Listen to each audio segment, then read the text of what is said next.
Buenas tardes a todos. ¿Qué tal? ¿Cómo estamos? Bien. Mejor en Olmedo un lunes por la tarde que en ningún sitio, ¿verdad? Muchas gracias a todos por venir, por aguantar con nosotros, mientras les invitamos a hacer un pequeño viaje por un proyecto de carácter escénico, didáctico, investigador, en el que llevamos enfrascados durante todo este año. Me llamo Julio Vélez y soy el director de esto de aquí, el Instituto del Teatro de Madrid, cuya compañía ahora trabaja con aquel caballero de allí de la barba, que se llama... ¿Cómo quieres que me ponga? Chema Schweck. Chema Schweck, el director del Teatro Principal de Zamora y un avezado adaptador de clásicos. Versionador.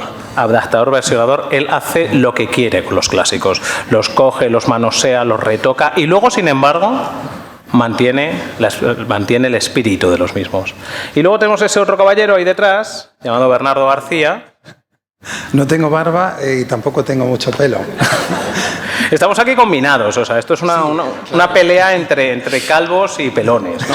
O sea que, pero bueno, queremos agradecerle sobre todo al Ayuntamiento de Olmedo, al Festival Olmedo Clásico, a las jornadas, a don Germán Vega, que es colega y sin embargo amigo, por invitarnos una vez más a venir aquí.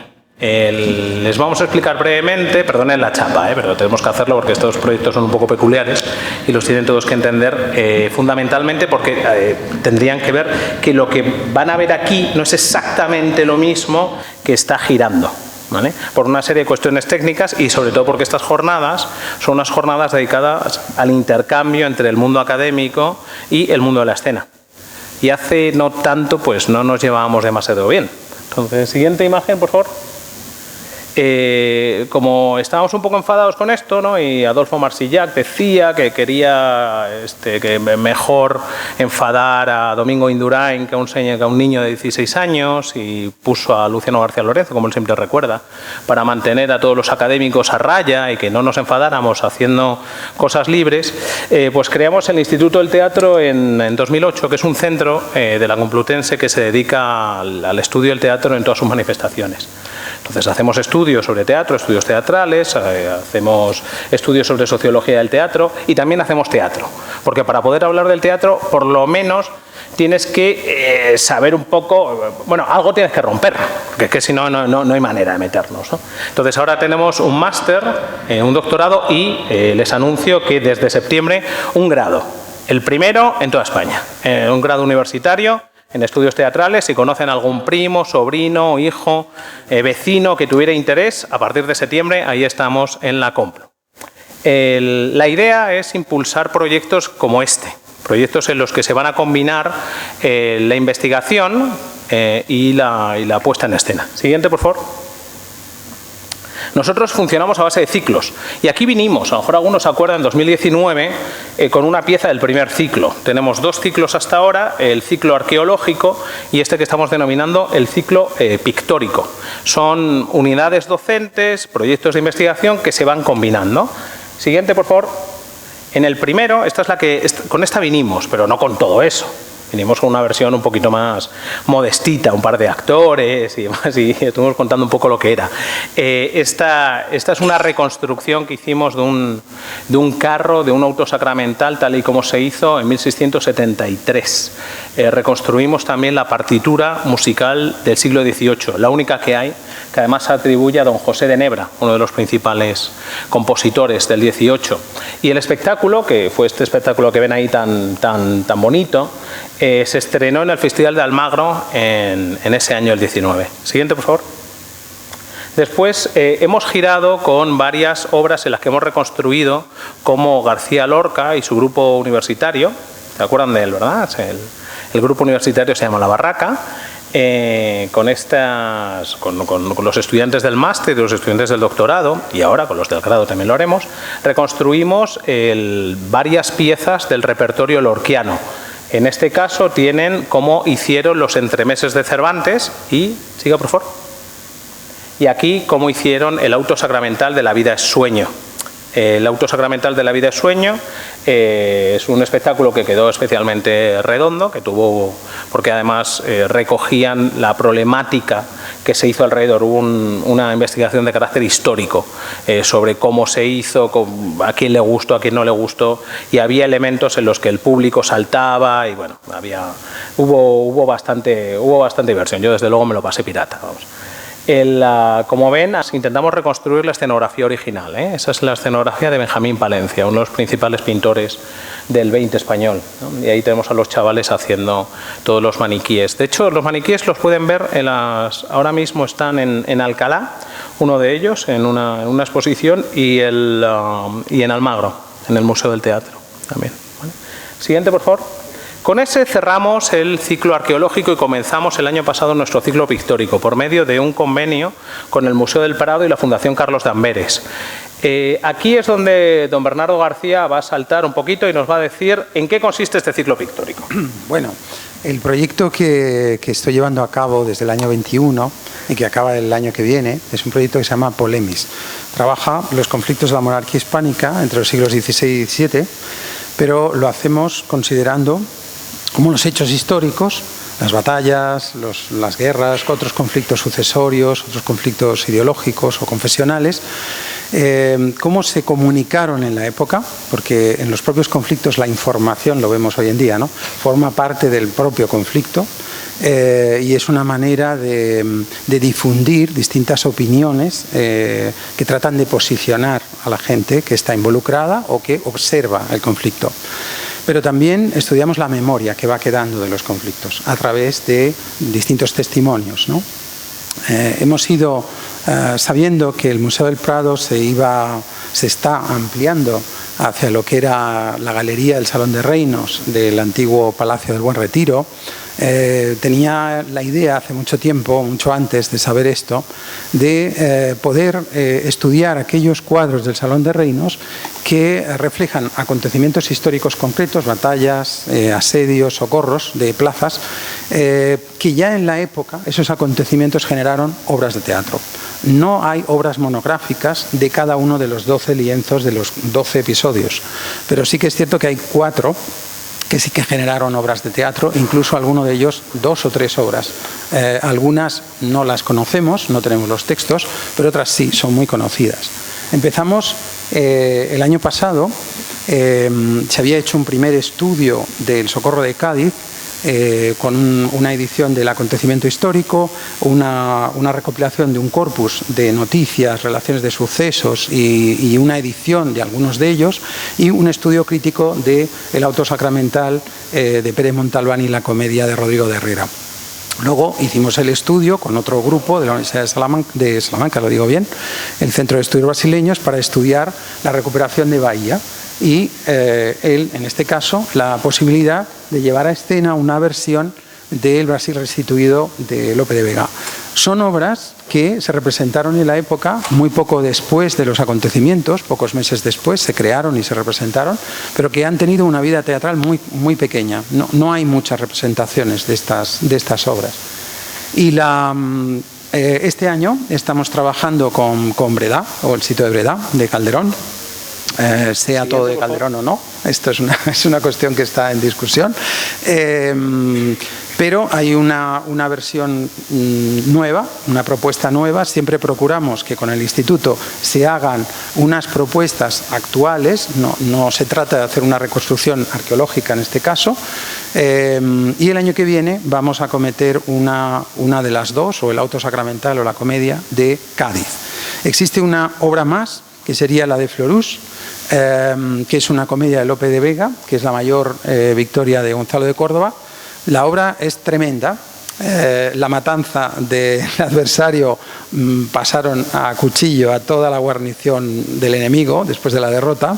Creo que la vamos a dejar fuera de este ciclo de 3 obras y ya pasaremos a otras encomiendas. Sí, no nos daba el presupuesto para más miembros, tomate y demás. Sí, demasiada iba a quedar un poco gore, entonces decidimos no meternos. De todas maneras, ya verán que en esta también, aunque de manera simbólica, hay su poquito de violencia, su muchito de violencia, porque es una obra, al fin y al cabo, sobre una batalla. Y a partir de ahí se va a estructurar prácticamente todo. Siguiente, por favor. Sí, comentar que efectivamente no es el sitio de Breda de Calderón, sino un diálogo contemporáneo con esta obra, intentando mantener dos cuestiones fundacionales. Una, que el cuadro de Velázquez sobre el que se asienta la obra de Calderón estuviese presente de alguna manera, y otra, que permaneciese parte, al menos una parte, del texto aurisecular. Estas eran las dos premisas con las que contábamos a la hora de abordar el trabajo escénico. Entonces, es una versión o una reescritura, si queremos, en la que se va entreverando cada vez, de a poquitos, texto clásico. Muchas gracias. Siguiente, por favor. Como ven, tenemos los distintos elementos, en la diapositiva anterior, los distintos elementos que se están combinando en esta nueva dramaturgia y que incluyen todos los elementos fundamentales de la obra. La propia rendición de Breda. Pasa, por favor. No, antes esta. Muchas gracias. La propia rendición el propio caso, la propia rendición y sitio de Breda, que aparece representado por nuestros actores a partir de signos que no podemos representar aquí, que no podemos poner, porque era era una escenografía bastante compleja, que incluía, entre otras cosas, una máquina de hacer zumo de naranja en directo. Recuerden que los holandeses seguían a la casa de Orange, entonces a partir de un ingenioso juego quedaban representados en distintos elementos de carácter cítrico, ¿no? Con los que se hacían unos ricos zumos que francamente quedaban tirando a trágicos, porque yo lo estoy llevando por el lado cómico y no, era un tragedión, esto es un tragedión. Siguiente. Ahí tienen algunos de los elementos más, digamos, más complicados de trasladar en la escena, como esta máquina, y luego verán que el cuadro, porque todas estas obras del ciclo pictórico necesitan trabajarse a partir del cuadro, es decir, el cuadro del Prado tiene que formar parte necesariamente de la escenografía, igual que el texto calderoniano tiene que formar parte de la dramaturgia sin ser necesariamente los elementos a partir de los cuales se constriñe la narración, ¿no? Siguiente, por favor. Aquí podemos dar el vídeo, por favor.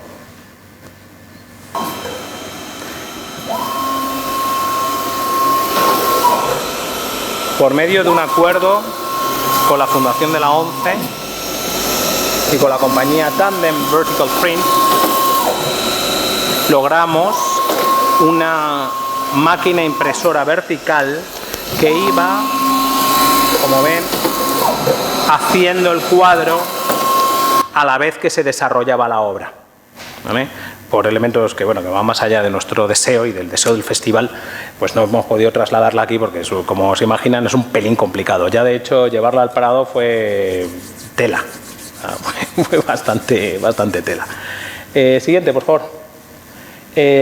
Como verán, quiero que esto quede claro, porque así pueden seguir la obra de manera más clara. La dramaturgia del gran Chemas Beck combina los momentos históricos con la obra de Calderón, con estos elementos escénicos y una narración en la que se narra, en la que se ve qué es lo que pasó el 11 de julio de 2010.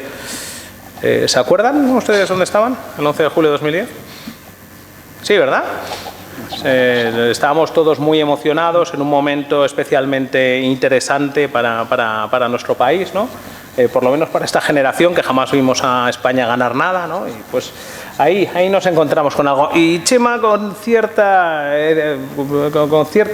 puntito de mala leche, pero también con mucha inteligencia, ha trabajado para traerlo a este presente. Eso sí, rezando en todo momento, ¿verdad, Chema?, que no se repitiera la final España-Holanda en la última Eurocopa, porque nos hubiera destrozado meses de trabajo. Ya teníamos prevista un epílogo, por si acaso, pero hubiera sido una faena, desde luego sí que lo pensábamos, íbamos con Inglaterra a tope. Sí. En la vida hemos ido tanto con los ingleses. Bueno, hay que recordar que la monarquía hispánica conquistó Breda en 1625 y la perdió en 1637. O sea que había un recurso histórico al que nos podíamos agarrar en todo caso. El árbitro de este partido era inglés, que es otra cuestión también. Y le mandamos unos jamones, creo, ¿no? Bueno, y ya la última, por favor. ¿Cómo metemos el rollo académico? El rollo académico, aparte de meterlo nosotros, porque nosotros estamos aquí y les estamos soltando la chapa y están ustedes deseando ver teatro y dejar de escucharme a mí, lo sé, también los incluimos de manera intrínseca dentro de la propia dramaturgia, por medio de... Sí, de un podcast que es como el cañamazo, pero no es gratuito, es porque este texto de Calderón es muy narrativo y está narrando de manera epopéyica los acontecimientos históricos y pensamos qué manera hay hoy de narrar y de conectar con el público de hoy. Pensamos que el podcast era una buena manera de hacerlo, un podcast de historia y a través de este cañamazo, como digo, poder vertebrar los acontecimientos que funcionan de manera análoga en la puesta en escena con el resto de tramas o subtramas más contemporáneas.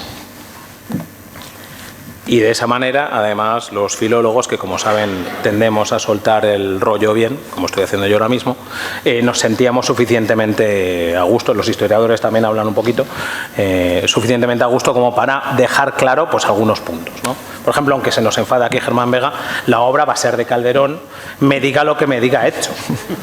Porque es que si no, no me gira.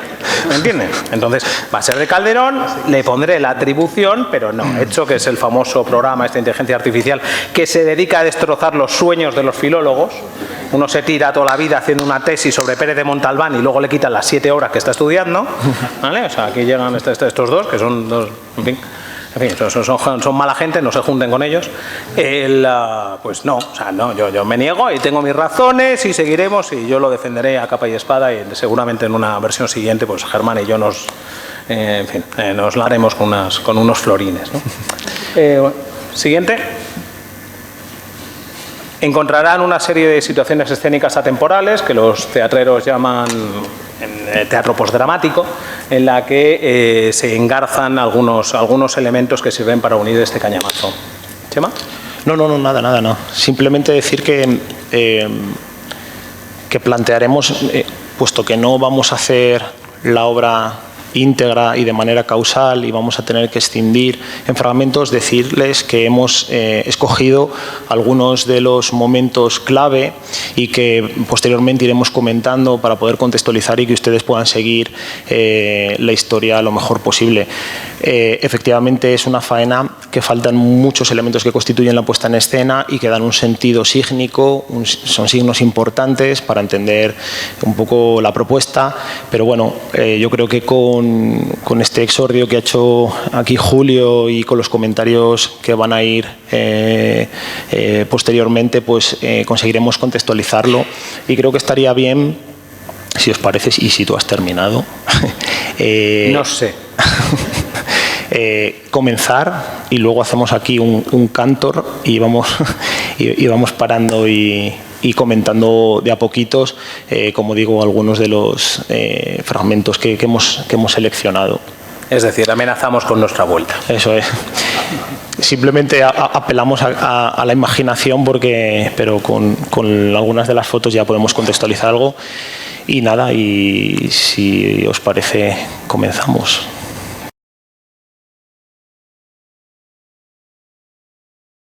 Pues esta ha sido la selección de estos extractos que espero que no hayan sido tan torpes como para no poder hacernos una pequeña idea de lo que es la obra y como hay eludida mucha información a ese respecto, o si queremos también hablar del proceso creativo, establecemos un coloquio en el que podamos resolver las dudas y bueno, cualquier comentario está bien.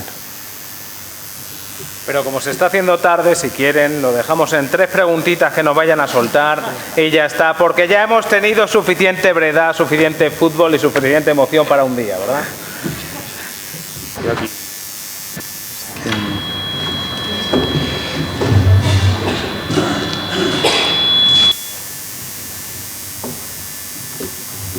No sé si hay alguna pregunta. Es que no vemos. Ahora sí.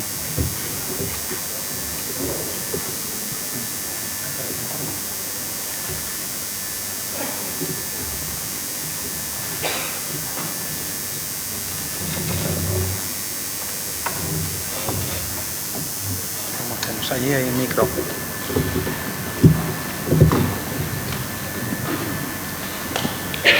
Hola, buenas. Bueno, en primer lugar, enhorabuena por todo el trabajo. Quería preguntar por algo más de la dramaturgia y era si... Perdóname, es que no te escucho. ¿Ahora se me oye? Sí.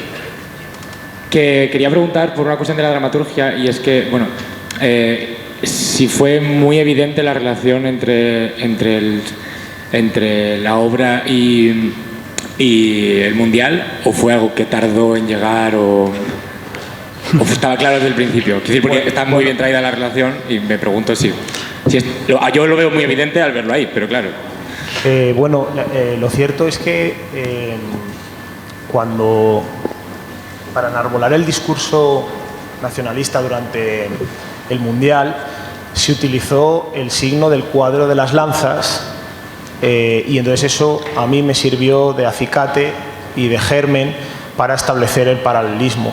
O sea, quizá es una de las primeras cosas que tuve realmente claras, porque los procesos en los que yo trabajo eludo siempre la teoría del plot, tener la historia desde el principio y cerrado, y sobre todo cuando hay muchos elementos o agentes externos, ¿no?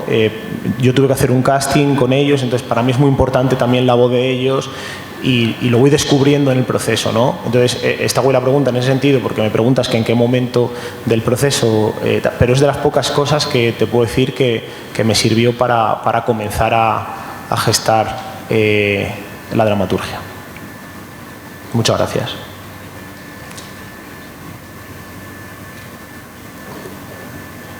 Nadie pregunta, pero no se va nadie. Esto es conmovedor, ¿eh? Sí. Hacemos terrorismo socrático.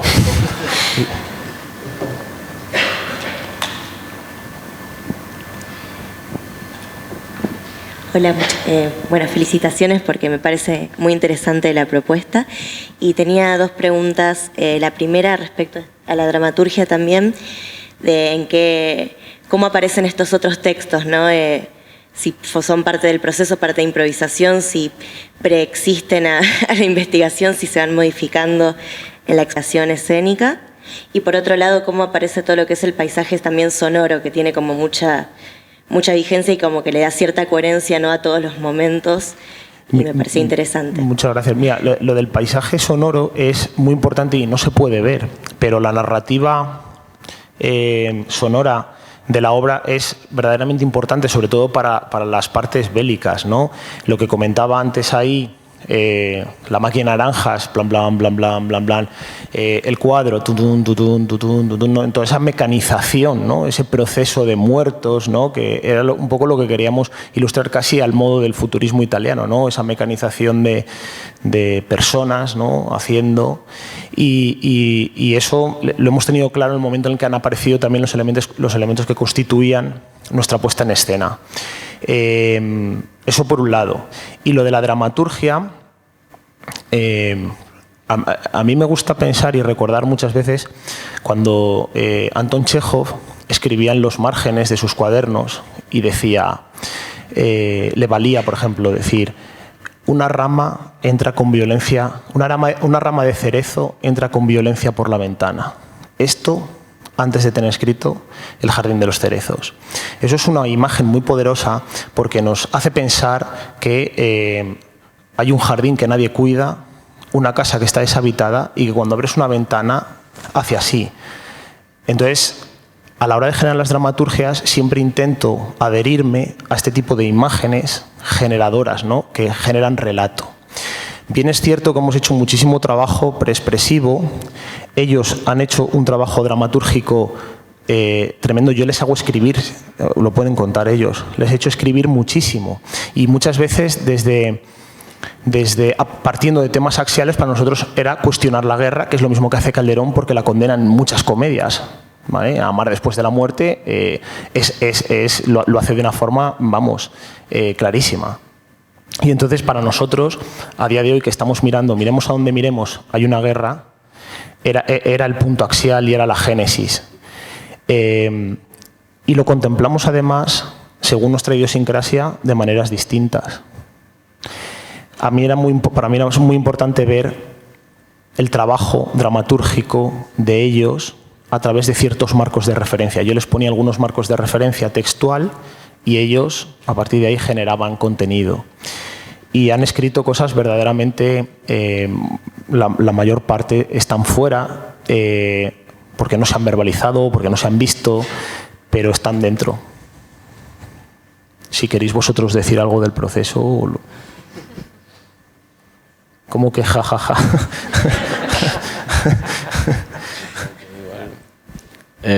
Nada, para contribuir a lo que dijo Chema un poco, que sí es cierto, durante los procesos de audición y los procesos de ensayo, no solamente trabajamos el cuerpo y la palabra, sino también trabajamos las situaciones personales de cada uno de nosotros aquí presentes. ¿Verdad? En especial Palomillo, que somos dos puertorriqueños al otro lado del océano, que tomó mucha presencia durante el proyecto y tratamos de enhebrar esa experiencia que nosotros tenemos en los huesos de tener 400 años de colonia española y hasta el sol de hoy 200 años de colonia estadounidense y contando, que es parte literal, era parte del texto que no se pudo presentar aquí pues por las faltas técnicas, pero como quiera es algo fundamental dentro del trabajo tanto actoral como conceptual que tuvimos. ¿Quieren decir algo? A mí me gusta que lo repitas, lo de lo que es político, lo que es personal es político. ¿Cómo era aquello? Lo de... Lo que es político es personal.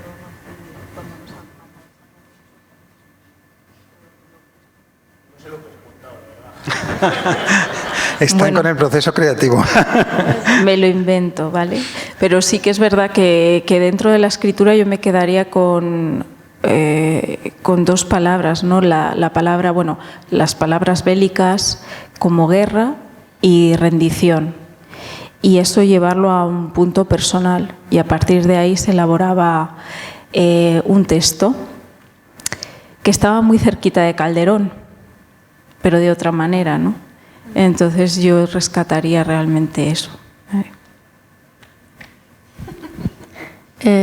Pues nada, igual también otra palabra que quisiera añadir sería esto de identidad y nacionalidad, que igual en todo el proceso, por lo menos para mí, Christopher fue bien fuerte porque era como nos sentíamos hasta identificados con la misma gente de Breda, porque es como este sitio que tú llamas hogar está siendo literalmente cercado, y así por lo menos nos sentimos siendo colonia estadounidense. Pero nada, de verdad agradecida por el proceso. Fue bastante duro porque estuvimos un mes, literalmente todos los ensayos veníamos a trabajar cuerpo, palabra, y después Chema venía con una idea rara y decía, ok, todo lo que hicimos ayer, ignórenlo, ahora vamos a hacer algo nuevo. Y así que siempre estábamos... ¿Cómo que no? ¿Cómo que no? Pues sí, como que siempre estábamos en esto de jugando. Bueno, no sé si lo puedo decir, pero literalmente como 4 o 5 días antes de estrenar fue que teníamos un texto. O sea, todo ese tiempo fue jugando. Era borra eso, haz algo nuevo, y en verdad fue súper interesante cómo empezar algo de cero, pero al mismo tiempo algo que ya está, que es el cuadro de Velázquez, ya está el texto de Calderón, y cómo lo hacemos nuestro y lo hacemos algo que cada uno de nosotros nos pudimos sentir identificados, así que... Eso lo quería añadir, lo importante que, o sea, yo he aprendido a nombrar y lo importante que es nombrar. Y cuando digo, me encantaría tener aquí a Calderón para preguntarle qué es para él la guerra, yo también me pregunto qué es para mí, ¿no? Entonces ya me ubico en otro lugar y tengo otra mirada y aprendo a nombrar y a sentir. Y yo creo que es realmente lo que me llevo de este proceso.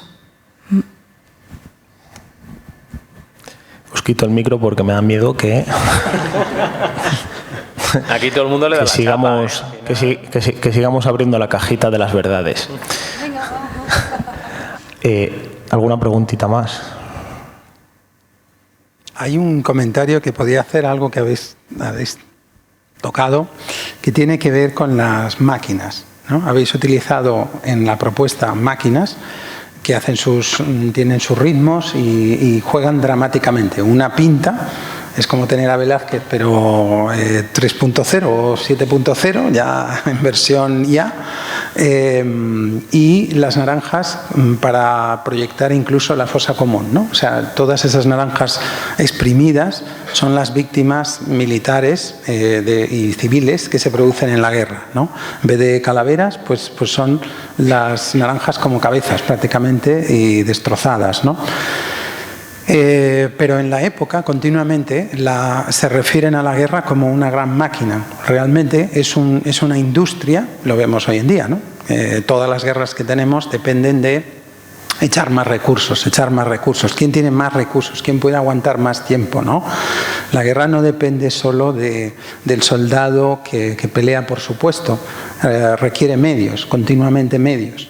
Y aquí es curioso que, siendo una obra de elogio a Spínola y a esa victoria, también Calderón, y en la propuesta que habéis hecho, hay reflexiones sobre la guerra como algo negativo, algo no deseable, pero cómo continuamente la guerra se autoalimenta y la gente se adapta a la guerra. Llega un punto en que la gente es insensible a la guerra, ¿no? Es decir, percibimos que la guerra está, que la guerra es cruenta, que es negativa, pero no podemos hacer nada por pararla, aparentemente. Y solo nos alimentamos de... Aquí ya me han censurado. Nos alimentamos de las Putin, noticias sobre la guerra. Sí, puede ser. Sobre las noticias de la guerra. Es decir, estamos ansiosos por novedades, pero ya no tenemos sentimiento, ya nos hemos endurecido, ¿no? La infanta, Isabel Clara Eugenia, es una mujer protagonista de este periodo y vuelve el sonido poco a poco al decir infanta. Pues esta mujer es una mujer con unas capacidades realmente sorprendentes, hace un gran esfuerzo para esta campaña. Y ella, todo su interés, a veces aparece ese deseo de machacar a los herejes, a los luteranos, ¿no? ese lenguaje confesional. Pero en el fondo, ella lo que tiene interés es que se haga la paz, cuanto antes. Y Spínola es un hombre que trabaja para la paz. Uno puede decir, es un conquistador de plazas, pero él no ve ningún sentido a la guerra de por sí, fuera de ganar la fama, de haber librado, digamos, haber resuelto grandes problemas. Para él es un hombre formado en las matemáticas, como si fuera un ingeniero, que quiere resolver problemas, pero lo hace para conseguir que el enemigo ceda a la negociación. Él no tiene la guerra como el único fin. El fin es realmente que la guerra se pare. Todo este esfuerzo está ligado a esto. Y en Calderón esto se ve recogido, y vosotros en la versión que habéis dado también hay un juego, digamos, esa idea, yo creo que lo comentamos con Chema, que la paz requiere un enorme esfuerzo. La guerra se puede provocar fácilmente, se alimenta fácilmente, es difícil de parar.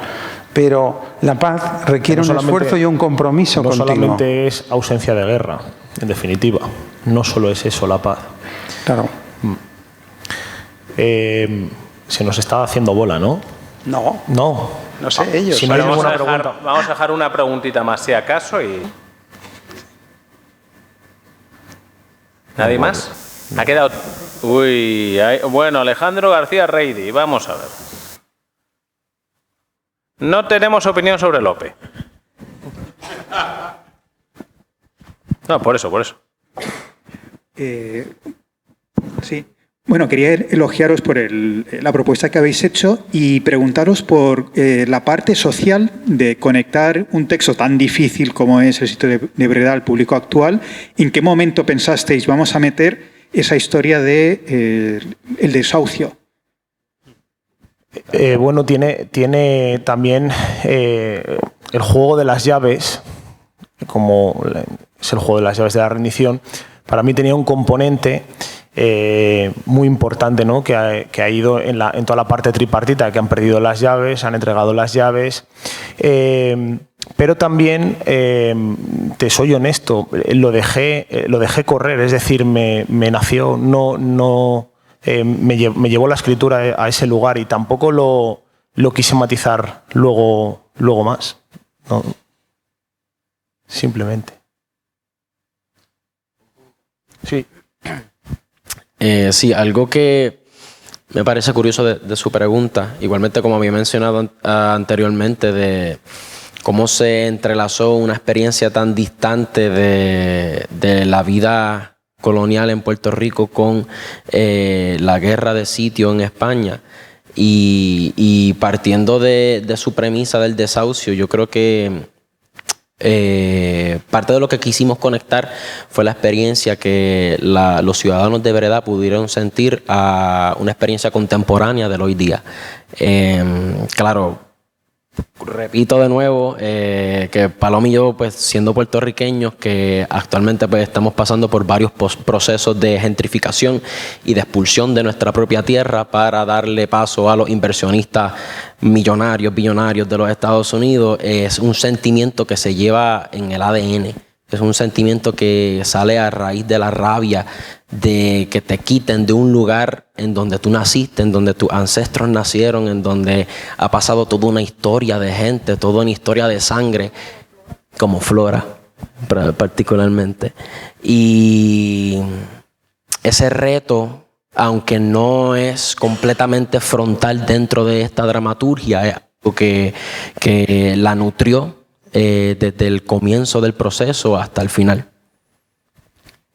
No, y también nombrar a nuestros compañeros, porque aquí falta también todo ¿cuántos éramos? Pues unos 12, 13, sí, 3 puertorriqueños, 4 colombianos, 4, ¿sabes? Éramos una mezcolanza. Entonces yo creo que nació un poquito de todo eso, ¿no? De las dramaturgias que se fueron creando a partir de lo que ha expuesto él. Bueno, pues damos yo por creo concluido. Que con esto, y pidiendo al respetable perdón por las faltas, como en una buena comedia clásica, lo vamos a dejar. Muchas gracias a todos por acompañarnos a este viaje a Breda.